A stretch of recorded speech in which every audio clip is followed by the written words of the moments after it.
டேய் போட்டுருங்களா என்னடா என்ன பண்ற ரவீனா நல்லா சொல்லுவா ரவீனா சொல்லுங்கண்ணே அப்படின்னா அப்படி ரவீனா ஐயா ரவீனா இல்லத்துக்கு இருந்தா அவங்கள கத்திட்டு இருப்பான். ஏய் பெரிய வீட்டு பசங்களா, ஜாப்லெஸ் ஃபெலோஸ் வாங்கடா சாப்பிட்றதுக்கு, வாங்கடா வெட்டி பசங்களா. அது என்னென்னமோ பண்ணுண்டா அது பண்ணு.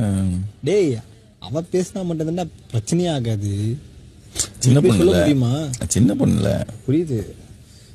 சின்ன பொண்ணு அப்படியே தாஜா பண்ணி எல்லா கேம்ல இருந்து தூக்கிட்டாங்க வெளில. நான் அதான் சொல்லிட்டு இருந்தேன், நீ சண்டை போடு, நீ பேசு, அதை சொல்ல. சண்டை போடுறதுக்கு இல்ல, சண்டை போடுனா பாயிண்ட் இப்போ கை தூக்குவோம்ல, யார் யார் இந்த டாஸ்க்கு போறீங்கன்னா பெரிய இன்ட்ரெஸ்ட் காட்ட மாட்டா பெருசா. கை தூக்குனாலும் சரி நீங்க போங்க அப்படின்னு விட்டு கொடுத்துருவா. நான் பண்ணாத அப்படின்னு. என்ன கதை, என்ன பண்ற அப்படி? யாரு குண்டு பையன் என்ன பண்ணிட்டு இருக்கான்? குண்டு பையன் இதை பார்த்தானா வெறுப்பாவான். நானும் அவனை தான் சண்டை போட்டு இதை பண்ணுவோம்.